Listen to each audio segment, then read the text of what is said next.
বন্ধুরা, এবারে লক্ষ্মী পুজোর অনেকগুলো ভিডিও তোমাদের সাথে শেয়ার করেছি। এই ভিডিওটা আমার গ্যালারিতে রয়ে গিয়েছিল।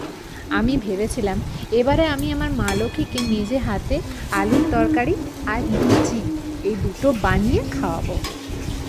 আর যেই ভাবা সেই কাজ, এই দেখো মায়ের জন্য লুচি রেডি, আর ওপরে আমি দিয়ে দিলাম একটা তুলসী পাতা, কারণ এগুলো তো দিতেই হয়, আমরা সবাই ছোটোর থেকে দেখেছি, জানি।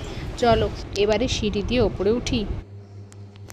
কেমন হয়েছে একটু মা খেয়ে দেখো তো, খেয়ে একটু বলো কেমন হয়েছে। যাক, মা খেয়ে দেখুক, আর আমি একটু তোমাদের সাথে শেয়ার করে নিই যে আজকে এই ফুলগুলো না সেই সকালের দেওয়া, তো এখন আর ছোবো না। সন্ধেটা দিয়ে দিই আরও একবার। চলো আজকের জন্য টাটা।